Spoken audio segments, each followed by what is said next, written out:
The views and the opinions expressed in this program are those of the speakers and do not necessarily reflect the views or positions of any entities of LFTP Productions. Oh, charmed.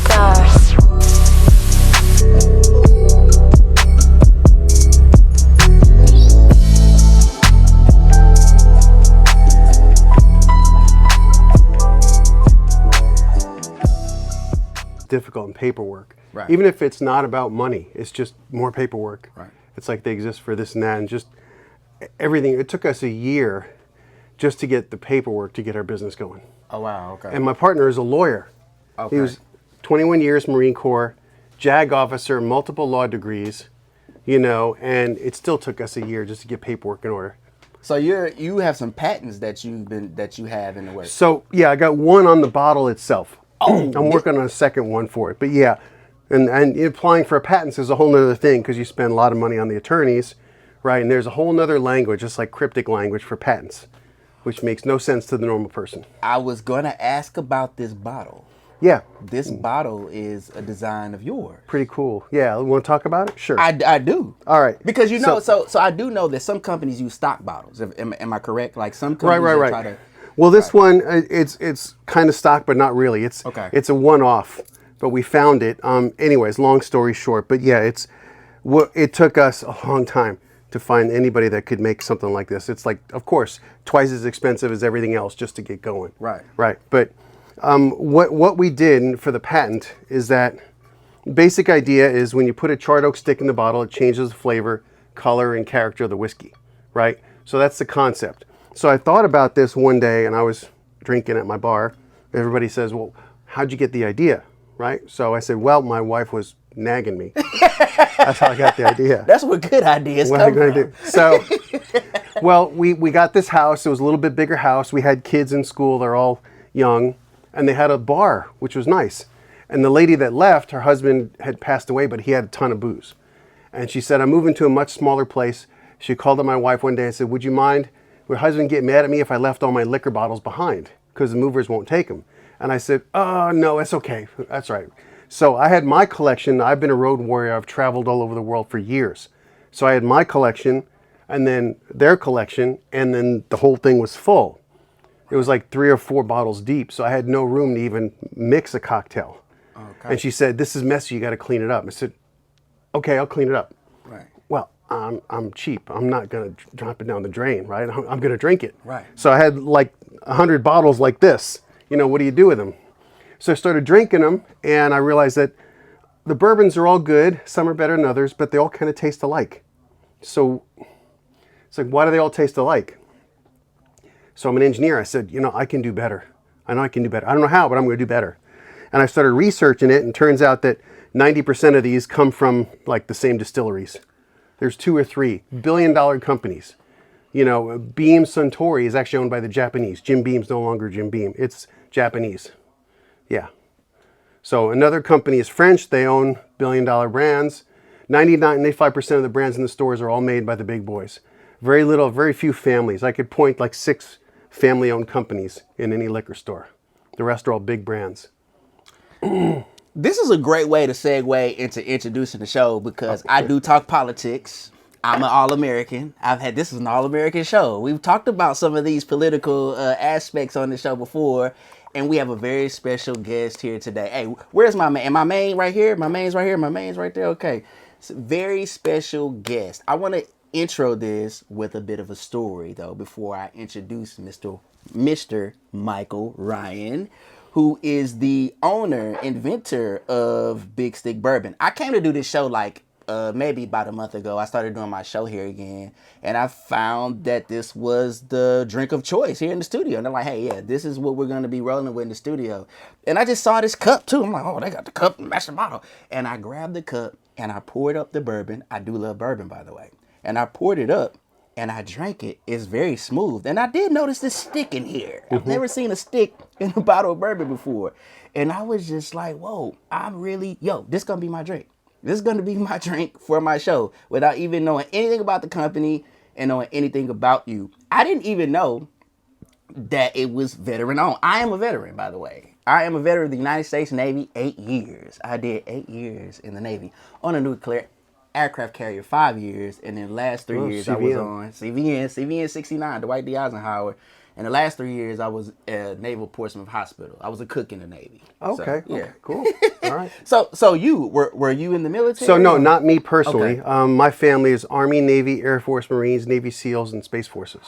So what I did is I got out of college. I was an electrical engineer. Okay. And I got out of college and I said, I was working in advanced engineering for GM. I want to do something different. And a fraternity brother of mine called me and said, hey, there's this really cool company. You got to check them out. I think they'd like you. And it turns out they were in aerospace engineering. So that's a code word for we build missiles. But I didn't know. It's just, oh, aerospace engineering, sure. And so I went there, and 2 weeks later, I'm on a plane to Europe.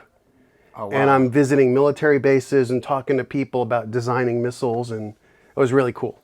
Great. Okay. I got to see all kinds of stuff going on with fighter jets and missiles and advanced helicopters and crazy stuff. It was really cool. So you got really like, cool. you got a top secret clearance. No, I didn't have to for that point in time.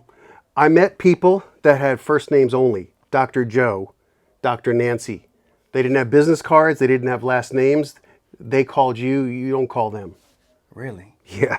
It's kind of like a movie, because I know people see this in That's a movie. true. No, and it's I don't true. think it is what it really Oh, is. it is. Yeah. My boss, every 6 months or so, there are people in black suits that walk into the office, close the door, and talk to him for half an hour, and then they leave. I said, what's that about? He says, oh, never mind. It's okay. We're still in business, you know? So, like, That's it. at this point in your life, how old are you? Like, you're Oh, very I'm young. 63 now. Well, I'm not at what? this point, but I'm at that time. Oh, I was should in say my at that time. 20s. I was in my 20s. So what is it like being young and you're around this, like, this environment where you're... It was this is cool. It's like, yeah, I just love to build stuff. Just show me more. What else can I do? It was really cool. Got to see some great stuff. Now, where are you from originally? I grew up in New York City. Oh, wow. Yeah, so my grandparents on both sides were immigrants. Okay. And my mom and my dad were first generation Americans. Okay. So yeah, What country were they? half Irish, half Italian. Yeah, Okay. Are you from New York City, the city? New York or- City proper, the Bronx. Oh, Yeah. man. Yeah, oh, yeah. Yep. Hey, this guy's the real deal. Oh, yeah. That's awesome. So, Yeah, like... my mom and my dad met on a blind date in Yankee Stadium. Really? Yeah. Are you a Yankees fan? I used to be, not anymore. Kind of a Mets fan now. You're a Mets fan? Yeah, so Astros too. It's okay, Astros too. I love the There's Astros. super Astros around Yeah, here. no. Man, that's awesome.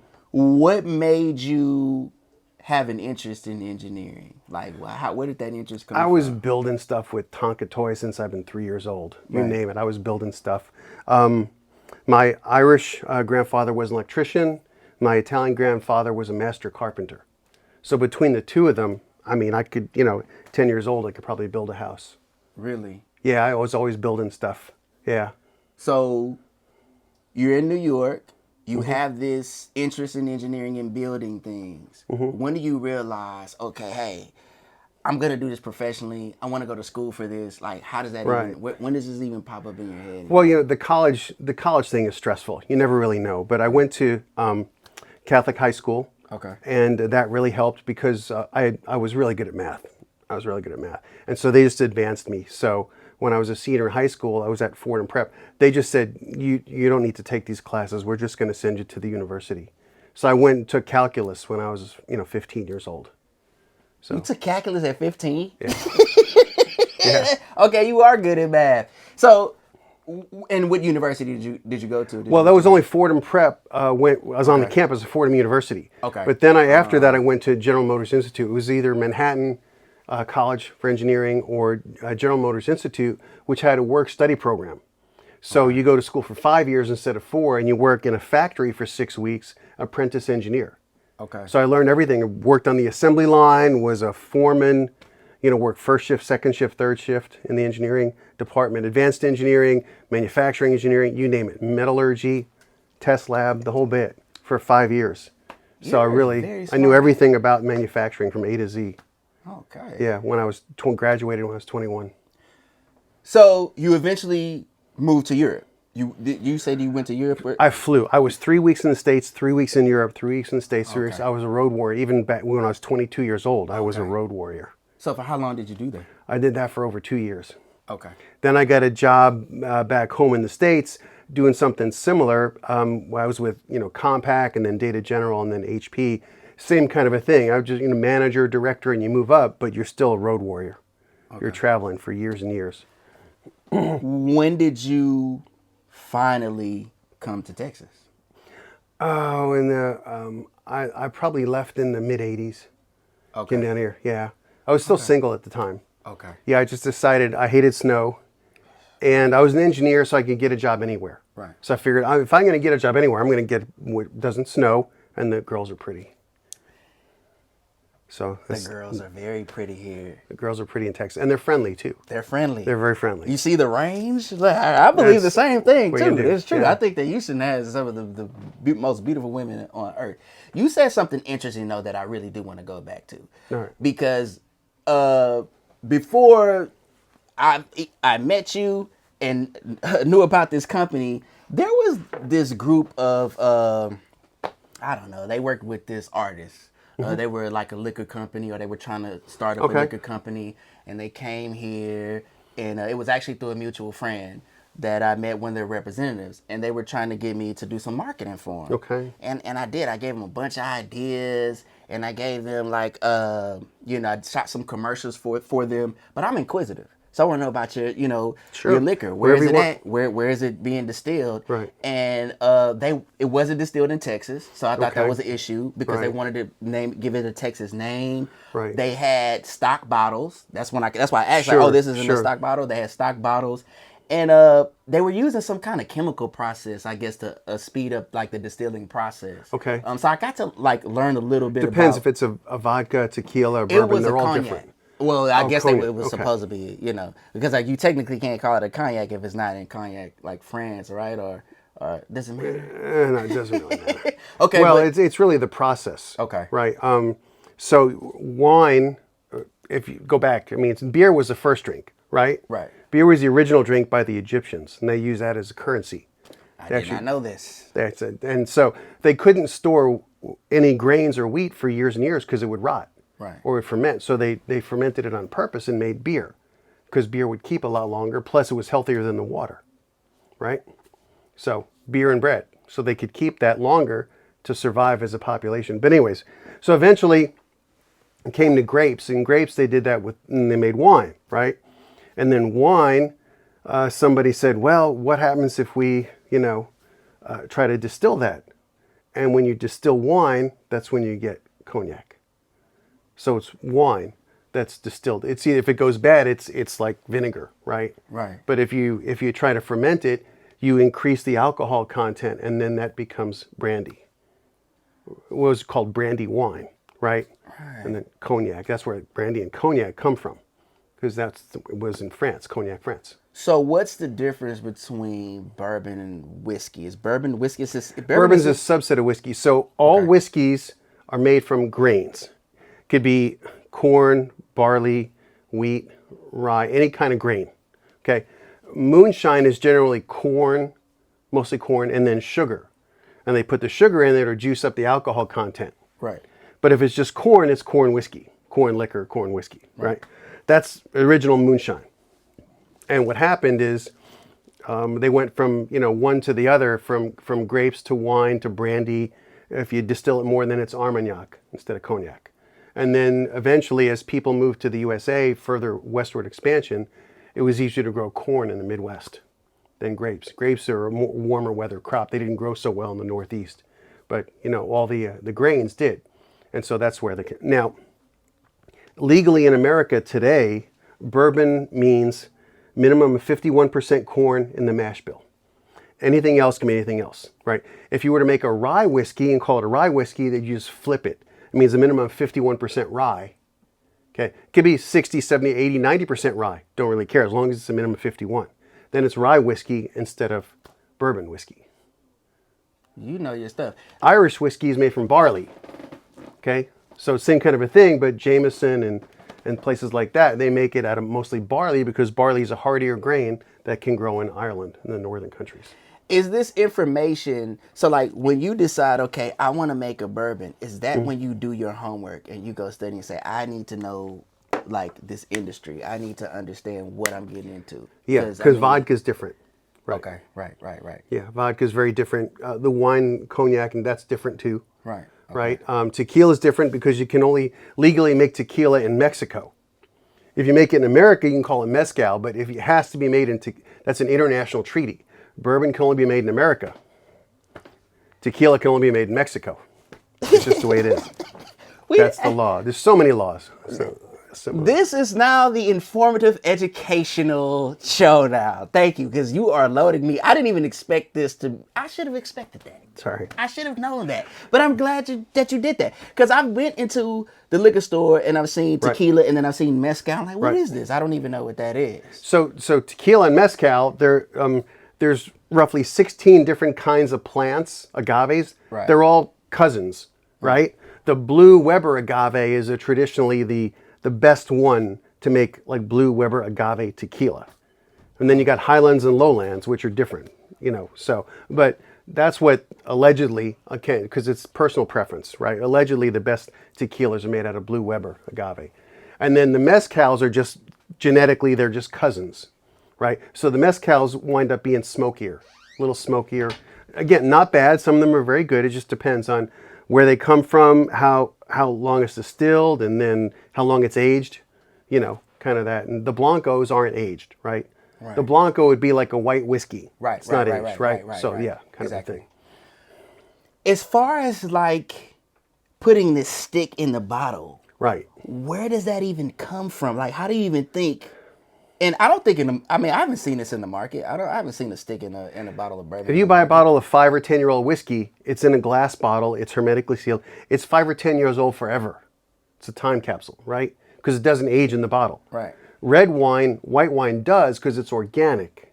2 reasons. One, it's got the organics of the grapes because it's not purified enough, right? So it's a lower alcohol content.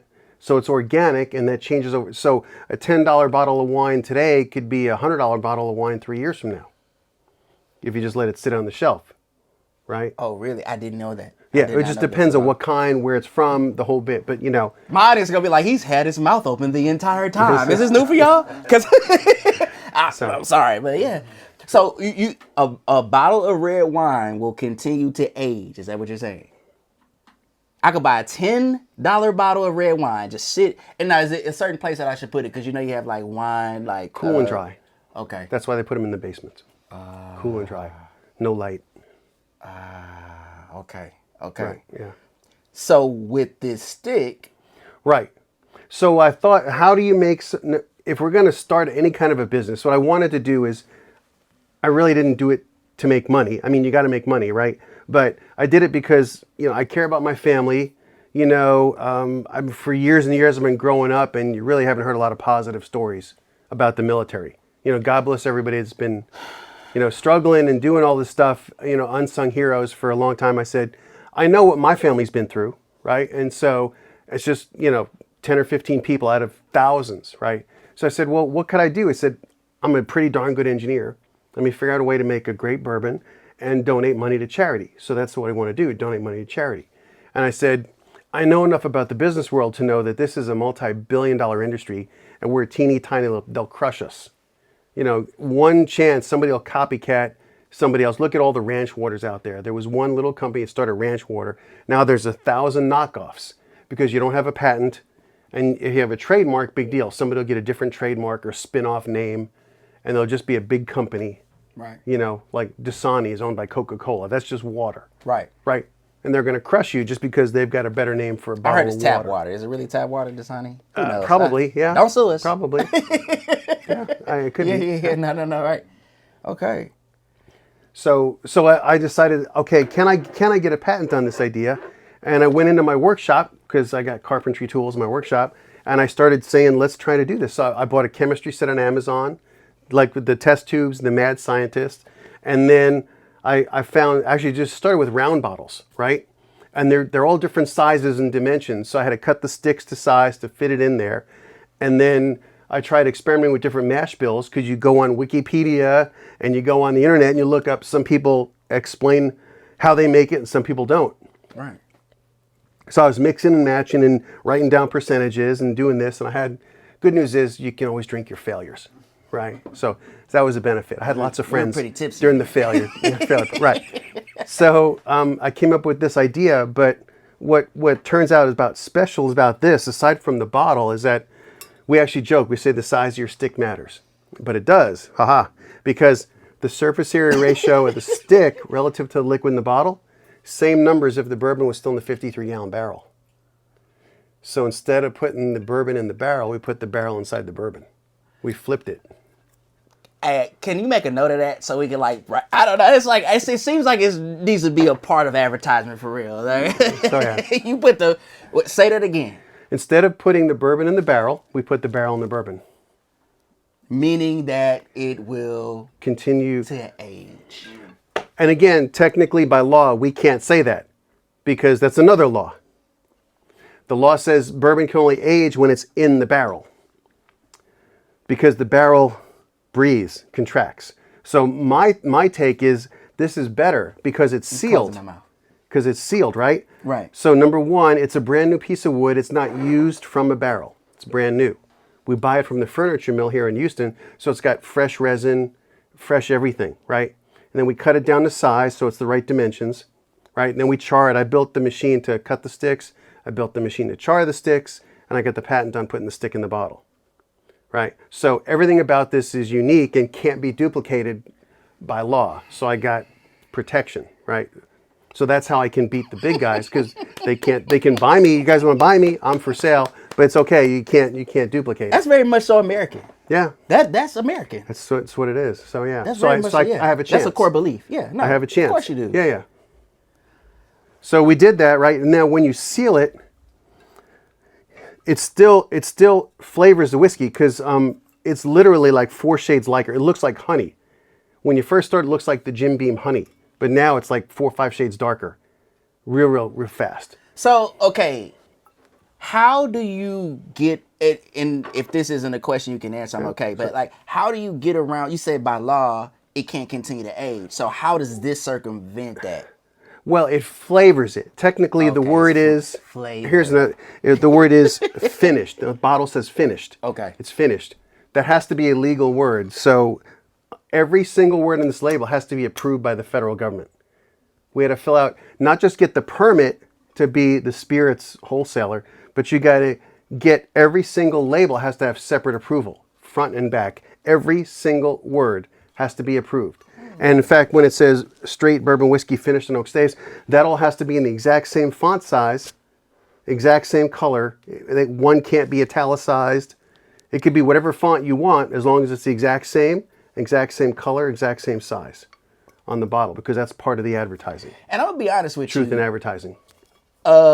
When they said you would be on the show and I could do the show with you, I was excited. And I really don't because I just talk a lot of crap on my show, to be honest, and I don't really get overly excited about anybody. But I was really excited because of the product. Mm-hmm. I really like this. I do love bourbon, and it is 95 proof. Yeah, Here's the thing. To be 95 proof, it is smooth. I felt like it maybe had a little bite, but I'm like, but it's 95 proof. Because it's 95. I mean, you're going to get that. So the way you taste whiskey is in Scotch, tequila, anything. Whenever you taste whiskey, especially straight up, right? Right. I give people samples all the time. I said the first sip doesn't count. Never counts. Because all you taste is alcohol on the tip of your tongue. And you got to wait 30 seconds, and then slowly the second or third sip it develops around the side and the back. Right. The reason it's so smooth is because, like what I was saying, because we seal it, it still manages to finish in the bottle, and it everything circulates right in the bottle. And then the charcoal does two things. One, it takes out some of the bad chemicals, because when you distill it, you get dozens of different chemicals. Right. But the charcoal also filters out some of that stuff and makes it much smoother. When you first drink whiskey that is poured into a bourbon cask, it's pretty harsh. Right. And 2-year-old bourbon gets a little smoother. 4-year-old bourbon gets a little smoother, right? Because of the charcoal and the aging process. But once we put it in here, it doesn't age, it finishes. Right. But the difference is because it's sealed and it's got fresh wood, we keep the angel's share. The angel's share is what evaporates every so many times because wood is organic and it's got holes and it's porous. Right. Every so many years, you lose 3 or 4%. It evaporates. The whiskey evaporates. So a 10-year-old barrel might have 35 gallons in it instead of 53 gallons. You'll lose like a gallon or two per year just in evaporation. As far as the bourbon, I saw on your YouTube channel, you have like a. Do you start with a 3 to 4 year like? Yeah, in aged general, bourbon? yeah. Okay, Yeah. Is that something? Now we talked about distilleries being other places outside of the U.S. Right. Are you getting bourbon right? So it has to be sourced in the USA. Okay, right. Yeah, for sure. It has to be in the USA to be called bourbon. Kentucky? Like, does it have to be in Kentucky, or it just have to be in the? So I've had customers argue with me. That's Kentucky marketing, which is a great deal if you're in Kentucky for marketing. Right. But it's totally untrue. Bourbon has to be made in the USA. That's it. That's it. Okay. Has to be aged in American white oak barrels that have been charred Right. legally for 1 day. 1 day you call it bourbon. Tastes like crap, but it's bourbon. Right. Now, if it's aged for 2 years or more, you can call it straight bourbon. So what everybody does is if you see straight bourbon in the store, it's aged for 2 years and 1 day legally, and then they can bottle it and they crank it out. If it's 4-year-old bourbon, you can mix a barrel of 4 and 5-year-old, but you can only say the youngest number.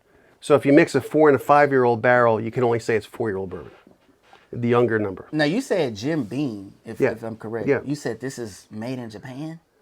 Owned by the Japanese. Owned by it's the still Japanese? made in Here. Kentucky. Yeah. It's still made in America. It has to be. Are you seeing a lot of companies kind of have outside ownership? They're all multinationals and global. Okay. They're big global companies now. Okay. So I mean, they still employ Americans. Nothing right. against them. They still make decent whiskey. Right. Yeah, it's all good. how many companies do we have that's just like 100% American, or just American owned, American made? People, American employees. Well, they're American employees, but I mean, they're all bigger companies. You can look up Brown Forman, Beam Suntory. They're all. There's not many. No, I mean, Michter's is owned by a big corporation, Brown Forman, I think. They got bought out years ago. Right. They still employ Americans. They're just owned by somebody else. Right. They all got bought out. What do you think about that? Like, do you say to yourself, not only am I bringing something to the market that's different, but this is 100% American made? Are you kind of like thinking that as well? Well, I was thinking, number one, it's a really unique product. Right.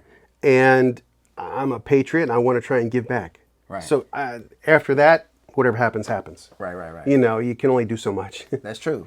That's true, especially in this day and age. Anyways, so this bottle, you said that this bottle is unique too, that you created the bottle. Now, did you get the idea from other bottles that you had? So, no, what I wanted to do is mimic the profile of the stick, right? Because if you mimic the profile of the stick, then you help with that quote unquote aging process, right? So that's what we did. But then we went a step further and, like, for example, the label. I mean, all these are Marine Corps colors on it, and they're exact color matches. We got the U.S. government style guide, so that if you know what a Pantone color is, these are exact Pantone color match from a Marine Corps uniform. Right. Semper Fi Brands is actually our company name, Texas LLC, and then the 95 proof symbolic of the 5% donation. Right. But more importantly than that, there's all kinds of stuff going on here. My dad, my uncle, and my nephew in the Army, Captain America's shield.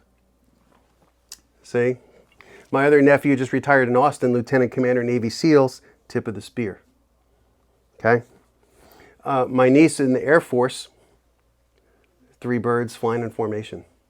Right? For Navy and the Coast Guard family is a boat floating over the barcode.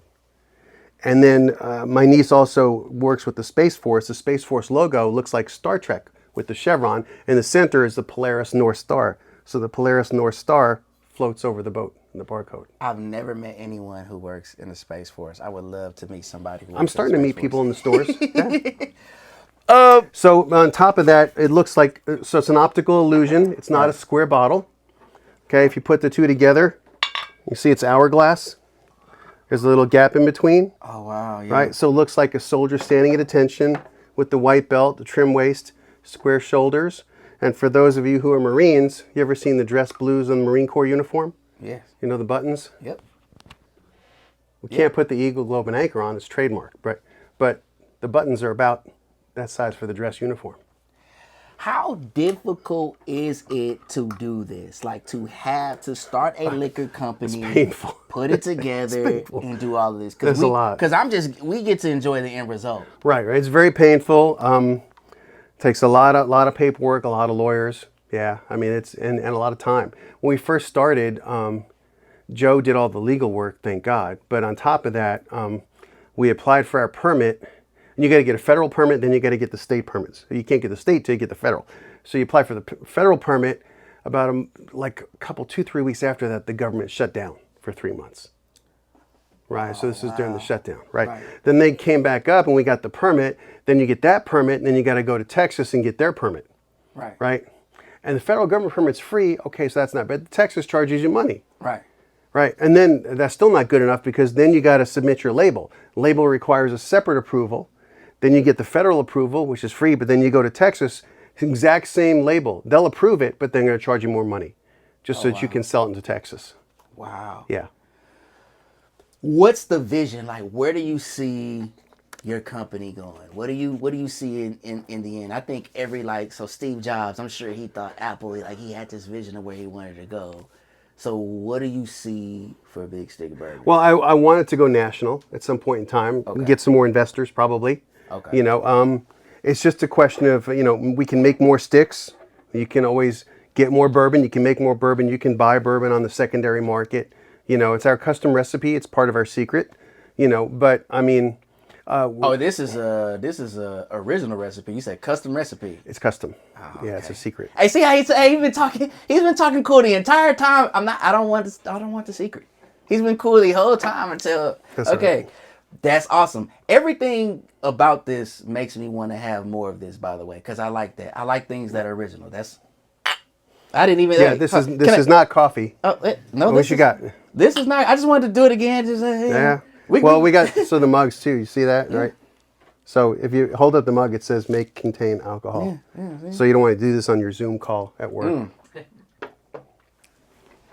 And I never want to mix it. Now, I did pour a little bit of this in my coffee. I just needed kind of like a pick-me-up. But I actually don't want to cut it with Coke or anything like that. You are a smart guy. Oh, thanks. So I want to ask you some other questions. This is great. We're going to just talk because I'm interested in you now. What else do you have planned? You say you were working on some other business. I hope it's not top secret. Can you tell us a little bit about what else are you working on? Well, before this, I mean, I was doing carpentry, right? So I build hot rods, I do carpentry and all kinds of stuff. But I'm an engineer. I build stuff, right? I was working on a chainsaw. So I've got, I think 8 international patents on a new chainsaw chain. It cuts both ways. Got blades that cut both ways. And I'm not laughing because it's comical. I'm laughing because that's like, wow. Because in Houston, you garden with a chainsaw, right? Right. That's you have to. I don't garden. I'm just saying. Garden. Right. I garden with a chainsaw. Okay. All right. It's just, I do. And so, between the storms and everything, and my neighbors had a tree come down. I'm the first guy out there with the chainsaw helping the neighbors. Did you go out there with your chainsaw that you made? Yeah.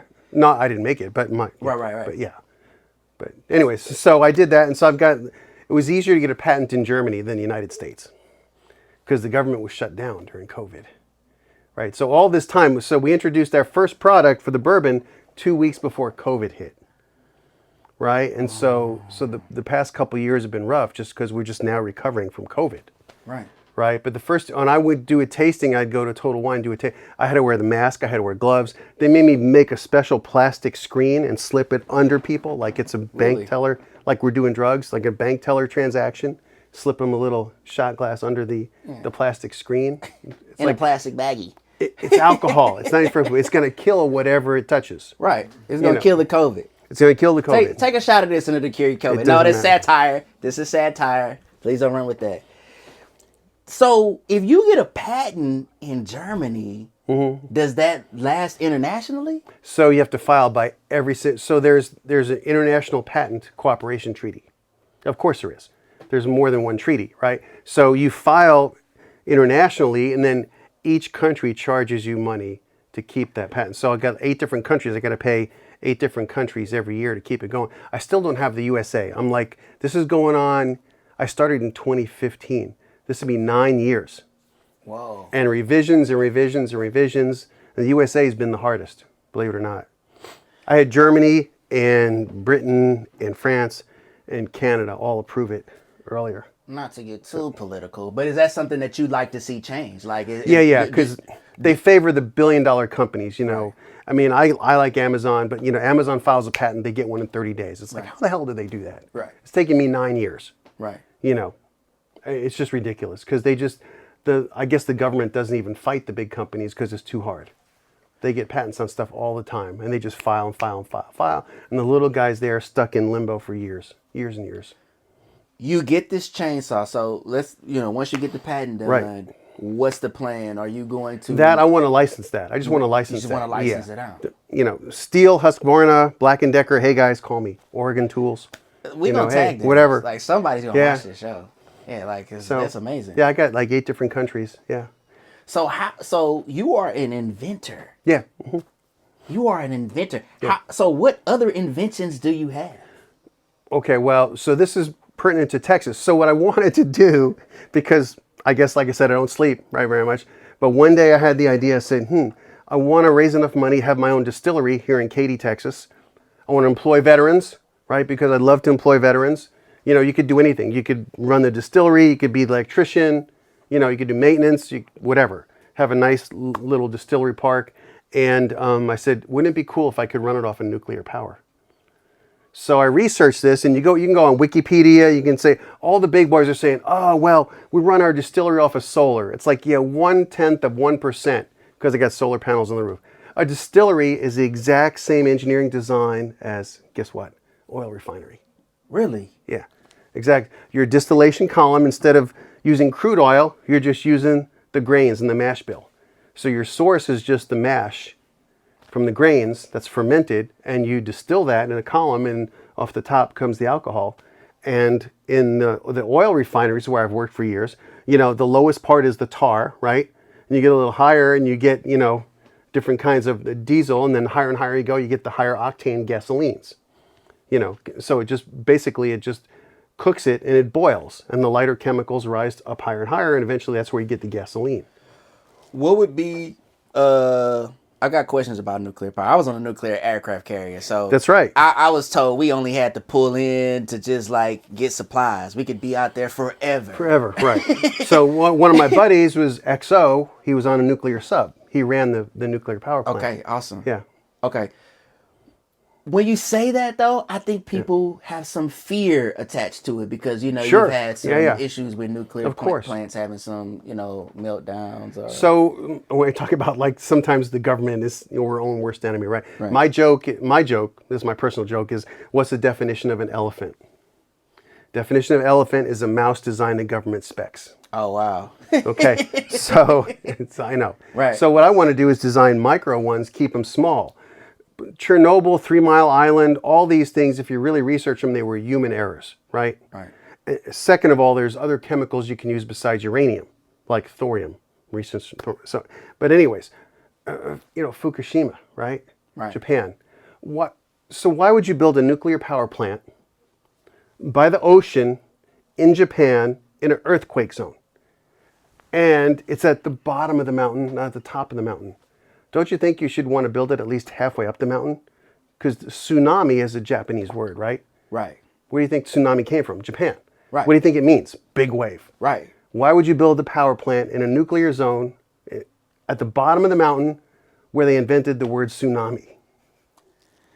Definitely a human error. Nobody probably put thought into that at all. I mean, we typically don't. It was practically on the beach. Right. Okay. A 10-foot wave. 20. It was a 50-foot wave, a 60-foot wave. It wasn't a 100-foot wave. Do you feel as though they just didn't put enough thought into that? Like, nobody asked me. Right. That's all I know. Nobody asked me. Yeah. Because I think we're living in this world where we talk about energy, clean energy, like electric cars. I want to have electric cars. We've talked about petroleum. We want to get away from gas. Yeah. But there has been this talk of nuclear energy, like going to nuclear Well, energy. solar's not cost efficient, for one, as an engineer. At best, there's a 15% conversion factor. Right off the bat, you lose 85%. So the rays of sun, they hit that, 15% gets actually converted, at best, into electricity. So all these people that spent a gazillion bucks putting those panels on their house, and they look kind of ugly to me. I just it costs $30,000. Right. You'll make $300 to $500 a year. What's their payback period? 30 years. Oh, wow. So it doesn't really it sounds like it doesn't make sense at all. I mean, just. Depends on how many government incentives you get to make up the difference, right? If there was no government incentives and they didn't give you an extra 5 or 10 grand on day one, it would never be cost effective, right? Right. So it's not about the money, it's about how much money is somebody else going to bribe you to put it in. Why would the government even think of coming up with some kind of program for that? Like, hey, we're going to like kind of incentivize something that really doesn't work. And it kind of seems like that's what has happened, because we got Elon Musk coming in. We got people that are coming to say, hey, we're going to kind of get rid of this. Like, well, they get ahead of themselves. They say 30 years from now, it'll be cost effective. Right. Oh, maybe. Yeah, but none of them really. I've manufactured stuff. I've been in a manufacturing plant where you get raw steel. You heat it up in the furnace and you beat it up into some other part, and then you move it down the assembly line, you beat it up into some other part, then you move it down the assembly line and you grind it down into some other part. Right. And 35 operations later, you come out with a wheel bearing or a car or an air conditioning unit. But it starts out as raw steel. Right. But nobody took into account all the energy between the raw steel and the car. You know, there's 1,000 operations that go in between raw steel and spitting out a car at the end of the assembly line. Each one of those takes energy. Making a battery takes energy. It takes energy with a Caterpillar diesel to mine the chemicals. Right. Right? So first you got to mine them, then you got to smelt them down. Right. Then you make big pieces of something or other, lithium or steel or plastic, right? And then those pieces go someplace else and they're either melted down to make smaller pieces of something else. Right. Cathodes and anodes and chemicals. And by the time you add all that up, a battery is really a secondary or a tertiary energy source, because then you got to charge it with electricity made from, guess what? A natural gas power plant. Right. So natural gas power plant's about 33 to 35% efficient. So for every, 3 BTUs of natural gas energy, and you get 1 out. Right. And I think you're starting to hear that about, because, there's been this push for electric vehicles, but it's like there's just issues with the battery. And then disposal of the battery, I don't think is all that great. And fires. Right. Yeah, and fires. And then you got to dispose of it. Guess who is building all the batteries and all the disposal facilities? It's all the Chinese. Guess who owns all the rare earth mineral leases? The Chinese. The Chinese also are, correct me if I'm wrong, I heard and read, I hope this is not erroneous, the #1 manufacturer in steel. Is that true? Like they're like they've taken they've kind of taken over some manufacturing. I think Nippon Steel is pretty big. They're one of the big ones. That just got turned down. That merger with U.S. Steel was just denied today. Oh, wow. So okay. It was like a $15 billion merger. It got turned down literally today. Oh, wow. So they're not going to do it. Chinese taking over manufacturing. Right. Dangerous. Tell me why is that dangerous? Tell me why. Because you are. Oh my God. Now I have the educator here. Oh my God. I've talked about that on this show, but I've trapped him into telling us why. He's got the information. So dangerous. Why? Why is it dangerous? Because they'll know everything about your supply chain, where you get the materials from, where they go, who uses them, how much it costs, and then anytime they want to, they can undercut any piece of the supply chain by subsidizing their own industry and taking you out. 80% or 90% of our antibiotics are made in China right now. That's another thing. You get a cold or a flu, probably that medicine's coming from China. If any one time they want to cut us off and they say, oh, sorry guys, the factory shut down, it's a holiday weekend or the machine broke, no more antibiotics for a month. Good luck. We're dead. We've heard this term, many people, many Americans, we aren't reading. We really don't understand politics, civics, whatever, Right. I think half the country reads it like a 6th grade level or something like that. Tariffs. We've heard tariffs. Got to study history. Tariffs. Yeah. Trump gets in office. People talking about, I voted for Trump, by the way. So the first 100 to 150 years of our country, all the founding fathers believed in tariffs. Okay. Not because tariffs are good or bad. Right. It's just like an income tax. It's neutral, right?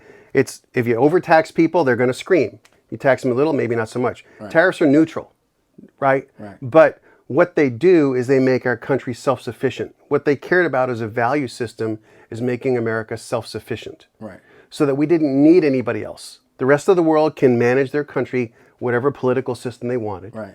We wanted our system. They wanted our system that we have now. And in order to keep that going through generations, you got to be self-sufficient. You can't be dependent on somebody else for your livelihood, Right. right? That's why everybody used to teach their kids how to hunt and fish. You know, so anything happens, go out and go find you some dinner. Here's a rifle. Good luck, son. And I thought about the tariffs because of China. Right. So sure. that's what, like, oh, let's talk about that. Yeah. Because I do think China is very dangerous. I think China's dangerous in a lot of different ways. Well, there's a difference between free trade and fair trade, right? Fair trade, what happens is eventually it'll level off if Trump puts tariffs on any country, XYZ country, 10%. And they do 10% on us, eventually it'll level off, right? But China, like IP, intellectual property, Right. you know, everybody said you should go to China and manufacture your products. It's like, oh, not in a million years. Because they'll just steal it and they'll go sell it to everybody else in the world. Right. Right? And I've known a lot of people have tried, like with gun parts. Right. These people have certain gun parts or inventions. Next thing you know, Chinese, you don't have to have a patent, right? But they'll flood the market. Right. Right? And your only recourse is you could sue them, but now you're the little guy trying to sue a big company. Good luck. Right. You know, it's gotten better. I mean, there were some counterfeit products on Amazon recently. People complained and they pulled them from Amazon. Right. So the bigger companies are getting wise to this and they're more responsible now than they used to be. I think So yeah. Amazon had like, and somebody could fact check this. I think, are we good, by the way? I mean, are we good and everything? Or we got to wrap this up? Okay, go ahead. No, go ahead.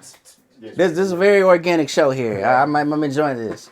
That Amazon's got like 300 to 400 billion, or had 300 to 400 billion dollars worth of counterfeit stuff on their site. It's possible, yeah.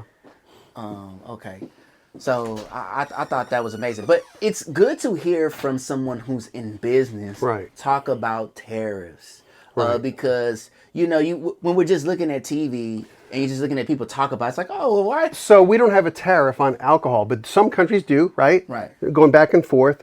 But tequila can only be made in Mexico. Is that a tariff? No, it's an international treaty. Bourbon can only be made in America.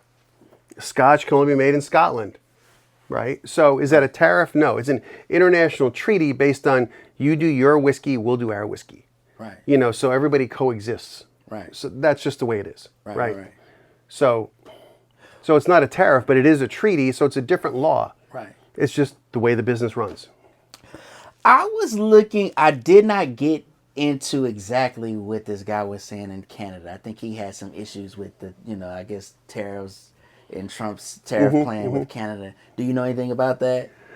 A little bit. I mean, Okay. it just depends. I used to work at a company I worked with here in town was a data center company. Right. Right. And I was their CIO. And we had a data center in Canada.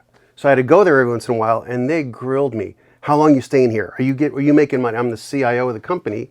Yeah, we have a data center in Houston. We got a data center in Calgary, right? So I fly to Calgary. Well, you can't stay here more than a week.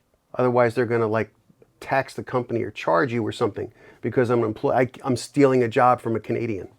It's like the company's based in America, right? My office is in Houston. I'm paid as an American, Right. right? But I'm going to visit a smaller data center in Calgary, which is a big oil town, right?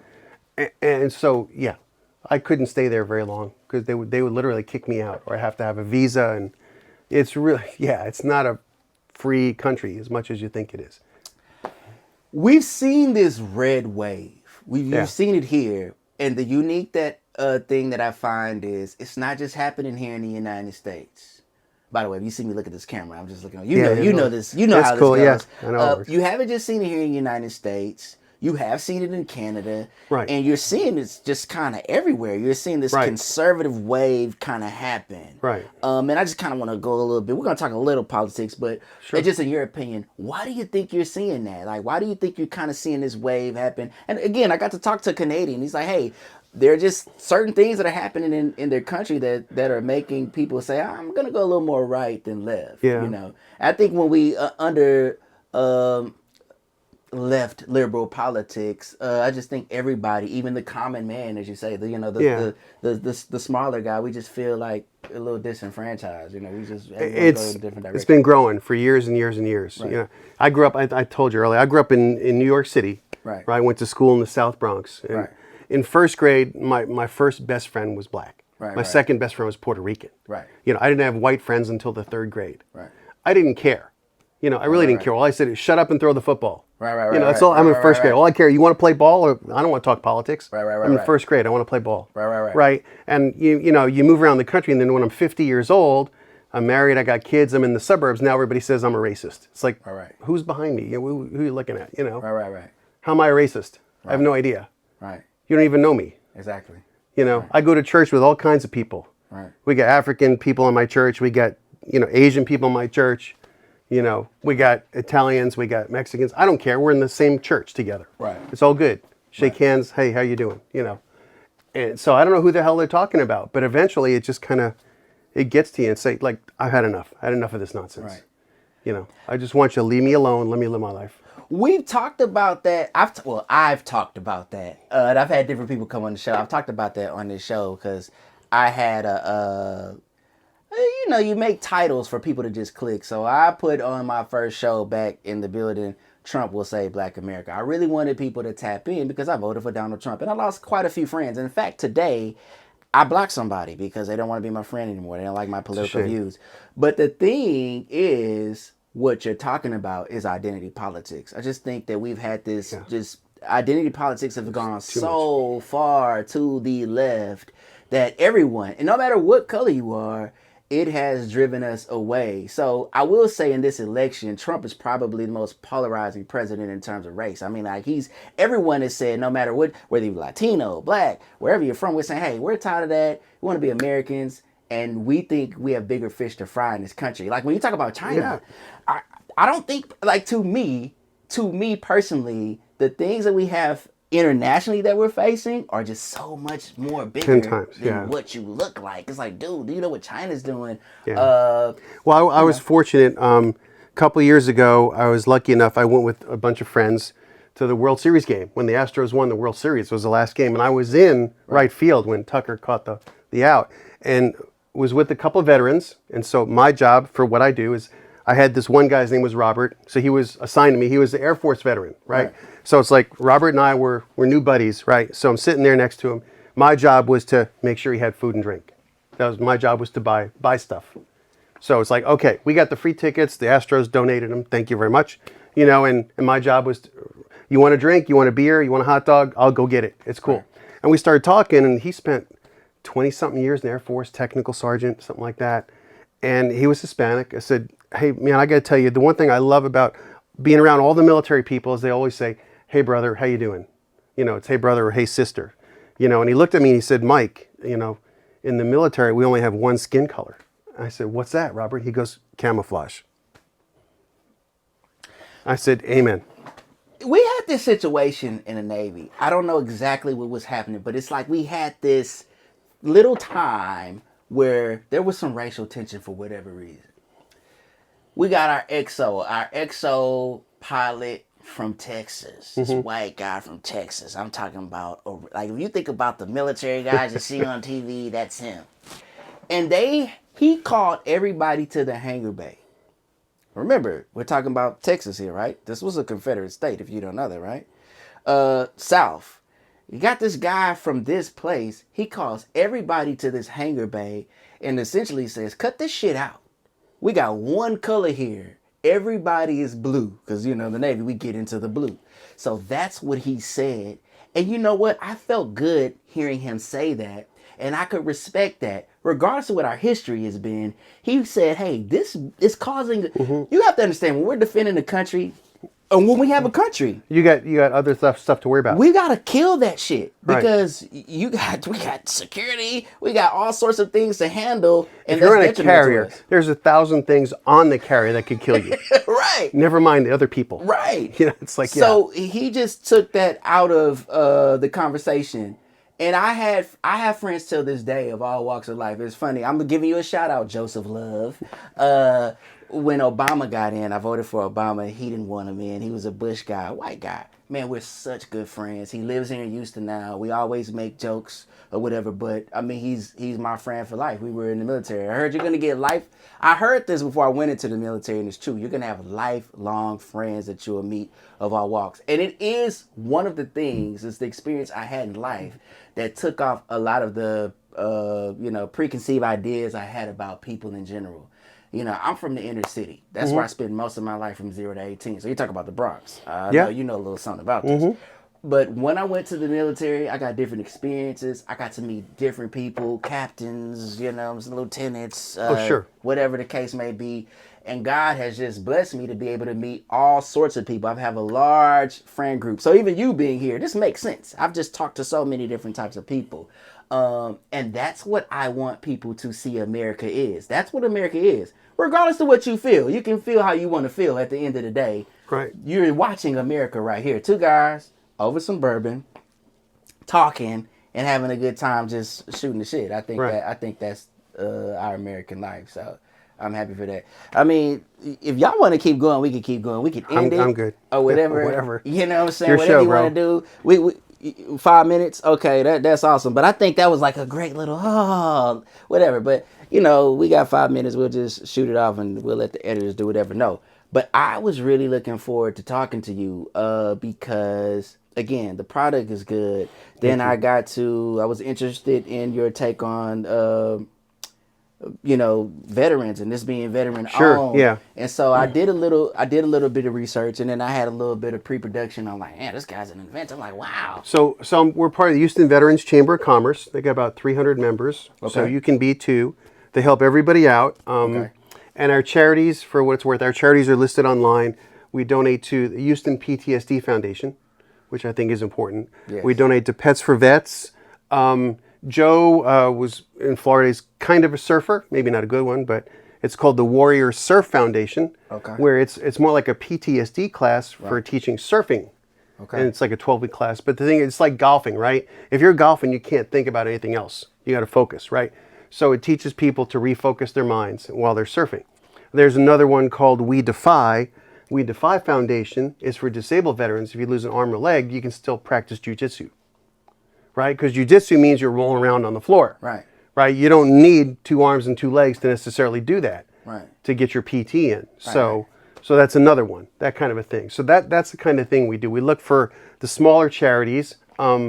Maybe it's good karma, but a lot of these charities we vetted, and you can do that too, but 95% of what they get donated goes to the intended recipients. They only keep 5% for overhead. So the 95-5 number seems to be like a good karma. It's a good ratio.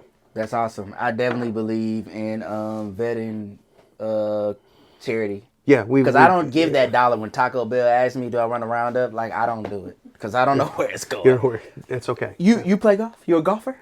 I play golf poorly. I tell people I'm a smart guy, so I shoot my IQ. So I'll go with you, and I'll buy the bourbon, and you won't mark down the scorecard. Really? Yeah. Let me find out to get his number. So, you know what? I went and golfed. There was a friend of mine I worked with. I got another invention for a golf club too. Well, yeah. Okay. I'll show it to you. Okay, so you haven't wait. It's orthopedic, but it's okay. Okay, while we have the few minutes, tell me about that. So we went from I don't have the patent yet. I can't tell you about that. We can't even talk about that. Well, what other inventions can you talk about? Because I mean, you have. So well, the nuclear thing's kind of cool. So and this is for the distillery. No, actually, it's even better. It's for like the state of Texas. Oh, is this the first place you talked about that? Yeah, in public. Yeah, I guess. Yeah. A nuclear. Okay, wait a minute. I might have to go. I got 3 minutes. Oh man. Oh my God. Okay. So yeah. This is an oil town, and you want to have a nuclear. Yeah. The nuclear reactor can power. It can power pretty much anything. It can power basically a hydrogen conversion plant. So all the big oil companies would be interested because they want to make ammonia. Ammonia, right, is a precursor chemical to making hydrogen. So you can use hydrogen to power diesel semi-trucks. You can convert diesel trucks so you don't need diesel fuel anymore. It can be basically a hydrogen economy. So you could use one of these ones, put one at every Buc-ee's or Pilot truck station in America, have an ammonia tank, and then on the fly use a converter, convert that to hydrogen, and away you go. What about as far as like houses and like just this? Yeah, neighborhoods, data centers. So I have a friend who has started a battery company, and who shall remain nameless, but he's building a 30 megawatt plant just west of Katy. He's got, if he gets this going, and he will, he'll get it going in the next year or two. He's got orders for another 1,000 of these on backlog. Can I get more shows like this? This was a surprise. Yeah, so if there's some investors out there, like, the big oil companies that want to fund us, that's good, because it's based on thorium, not uranium, because thorium is a different metal. It has a different radioactive half-life. Is it like less? I mean, they're both 100% sourced in America, not China or Russia. Vladimir Putin just said he was going to cut off America's uranium supply because we're involved in Ukraine. Geopolitical. Here you go again. But thorium is sourced from America, and we have a 6,000-year supply of this source material right here in America. Don't have to go anywhere else. Hey, this has been the Charm Hour. That's a whole nother show. They've been holding this for me. Reactors They've been a whole letting nother, me just be up here talk to myself, and they could have been brought me this, and I think this is probably one of the best shows I've had. Mr. Michael Ryan. Hey, my pleasure. Thank you. You are always sir. welcome. Thank you for your service. You got it. Yeah. We're gonna be God this is the drink of choice for the Charm Hour. Anyway, you see me hold the cup up and talk about it, and we're gonna cheers on this. Cheers, brother. Hey, I didn't even tell y'all to like and subscribe. Y'all need to like, subscribe, and share, because this is a very unique show. And when you get the clips, you're gonna see why. This is amazing. I was happy to do this. Peace. I love y'all. Whatever, man. I'm kind of amazed. No, I really am amazed, by the way. Live from the Pentagon.